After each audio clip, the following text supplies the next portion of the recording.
Este domingo son las elecciones en Francia y Raúl Sor nos trae todo lo que se debe conocer sobre este enfrentamiento de nuevo entre los dos más potentes que aparecen según las encuestas, Marine Le Pen y el actual presidente Emmanuel Macron.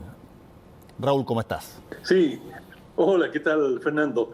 Bueno, ayer tuvieron el último y el único, en realidad, en esta segunda vuelta, debate entre Macron y la señora Le Pen.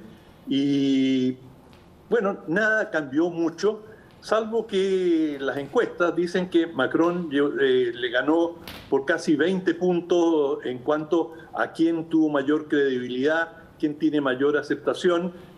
Macron sacó cerca de 60% versus casi un poquito menos de 40% de Marine Le Pen. Con esto, esta era la última oportunidad que tenía Marine Le Pen de dar vuelta, por lo menos los pronósticos, y eso no ocurrió, aunque todo el mundo le reconoce que tuvo una performance increíblemente mejor que la que tuvo en el 2017, que fue cuando los dos se enfrentaron, y en esa ocasión la señora Le Pen tuvo risas extemporáneas, se la vio vacilante, no sabía cómo responder. Bueno, en este caso tuvo una buena performance, pero Macron es un político con mucha cancha, con mucho conocimiento, y por supuesto comenzó por horquillarla en lo que es el talón de Aquiles, o una de las grandes vulnerabilidades de la señora Le Pen, haber recibido dinero no vamos a decir de Putin, pero de un banco ruso, y se subentiende que esto tuvo algún tipo de autorización al más alto nivel en Rusia. Es decir, ningún banco ruso puede financiar a un partido político de extrema derecha, fascistoide, sin tener autorización. Y en este caso,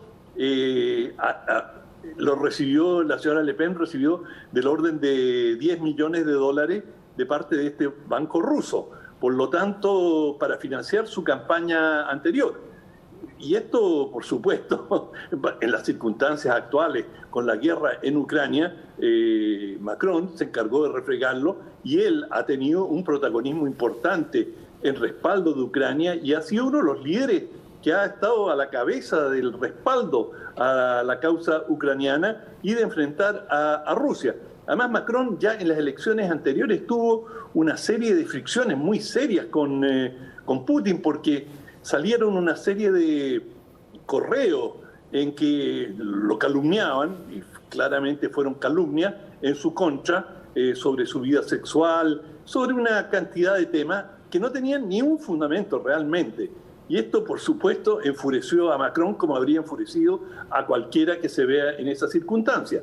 Pero ahora, en este debate, recorrieron todos los temas que interesan a los franceses, y, por supuesto, la señora Le Pen puso a la cabeza el bienestar y la situación económica de los franceses, que, por supuesto, es una preocupación primordial, y ella, sabiendo que tenía desventaja en el campo internacional, donde es repudiada o rechazada, por ejemplo, Alemania, Portugal y España, los jefes de Estado o los gobernantes en estos tres países hicieron declaraciones apoyando a Macron y contra la señora Le Pen, porque en Europa existe temor al auge de estos elementos de extrema derecha, pese a que la señora Macron hizo todo lo posible por presentar el rostro más moderado y más aceptable posible.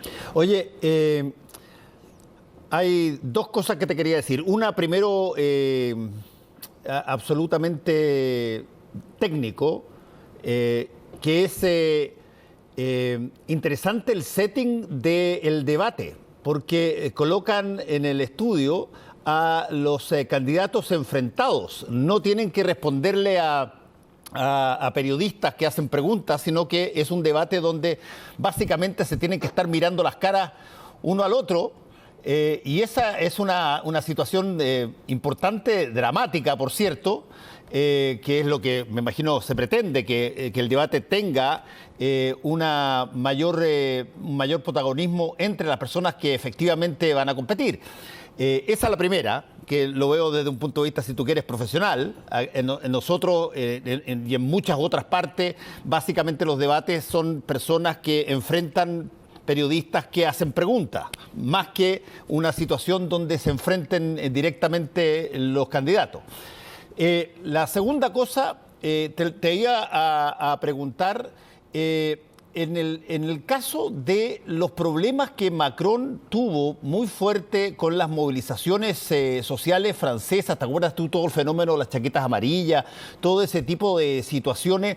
¿Nada de eso todavía lo persigue al gobierno de Macron? Sí, bueno, a Macron, digamos, si lo lee talón de Aquiles de la señora Le Pen, el talón de Aquiles de Macron es que es muy centralista, o de eso lo acusan, de ser un parisino arrogante. La palabra arrogante, la señora Le Pen se lo enrostró varias veces durante el debate, muy engreído, que mira en menos a la población, y ella se presentó como una mujer normal, como quien fuera una dueña de casa, una persona de la calle, versus este burócrata. Lo trató de banquero. En Francia lo llaman enarca. Lo trató de banquero. Sí, bueno, imagínate. No, digo así como para establecer una distancia de élite, porque bueno, efectivamente Emmanuel Macron fue parte de la banca también. Sí, sí, y además él pasó en Francia a la élite gobernante. La mayoría de ellos han pasado por una escuela, por una academia especial que es la ENA. Y a los que son egresados les dicen enarca. Y enarca es sinónimo de un profesional que no escucha, que sabe lo que hay que hacer y simplemente procede.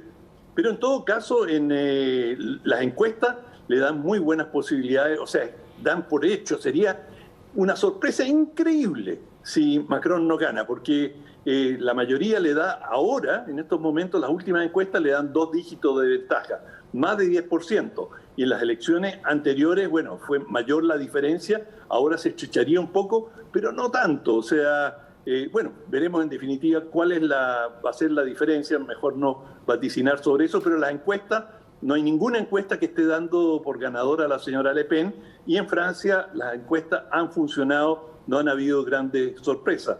Por lo tanto, lo más probable es que el domingo tengamos a Macron para gobernar por otros 5 años. Él ha prometido hacer cambios en su gobierno y rediscutir. Uno de los temas más debatidos fue el de las pensiones, y que hay una discusión, la quieren subir a 65 años. Marine Le Pen dijo no, 60 años, y así, y bueno, probablemente va a quedar en 62 o 63, pero ese es un tema muy, muy sentido en toda Europa, no solamente en Francia. Por supuesto, la gente ha trabajado toda su vida y tenían su expectativa de jubilarse a una determinada edad y que te la cambien.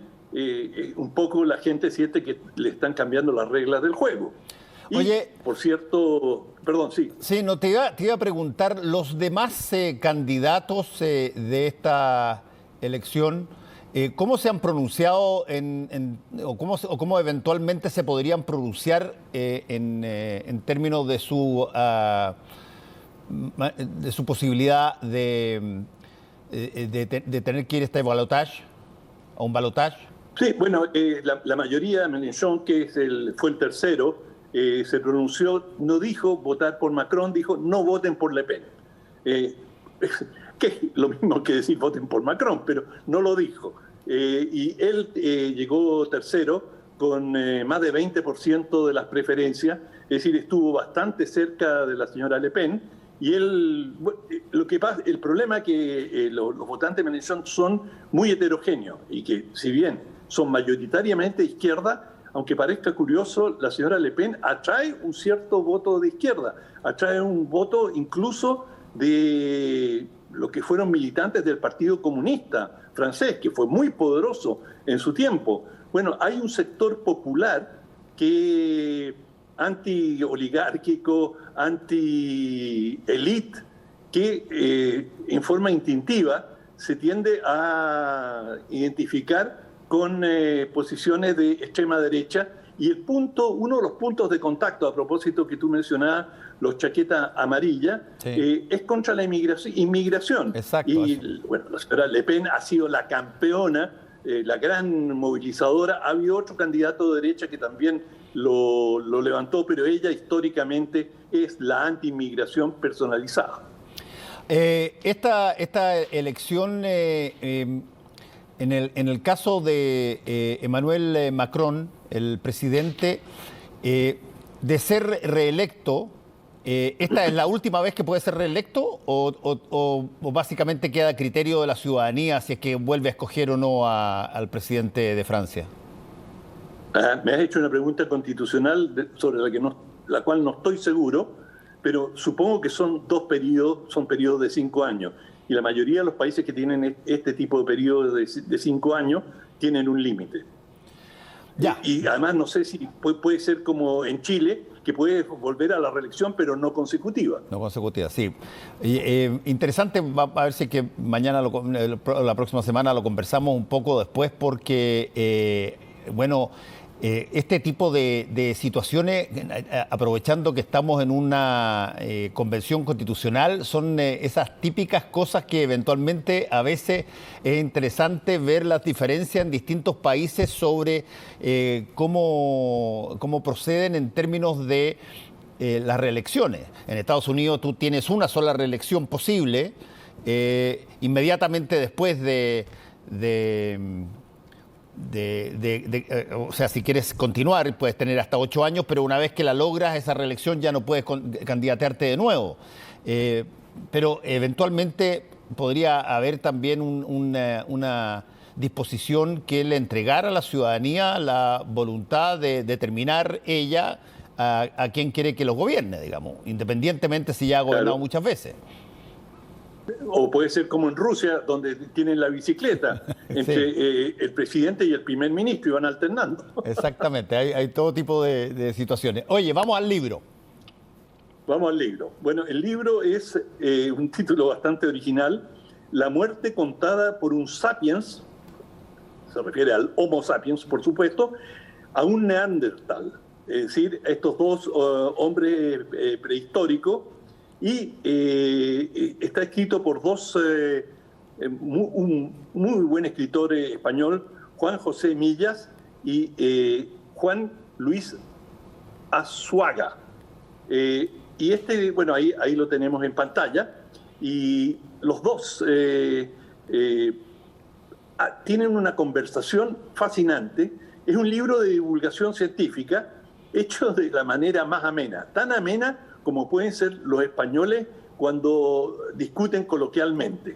Y esta es una discusión coloquial que toca una infinidad de temas. Por cierto, la salud, el envejecimiento, las distintas dificultades que encuentra uno u otro de ellos para comunicarse con la gente, el cambio generacional, en fin, va tocando, como te digo, una variedad de temas, pero de una manera tan amena y coloquial que es un placer de leer y yo diría que es un modelo para la divulgación científica. No es un libro riguroso que sigue una pauta, sino que va saltando con la espontaneidad que saltan las conversaciones, pero claro, tiene un hilo conductor y muy preciso. Eso te iba a preguntar. El libro es entonces un diálogo entre estas dos personas que van conversando y van conversando en torno a la evolución de la especie humana desde el neandertal al Homo sapiens y todo lo demás, ¿no?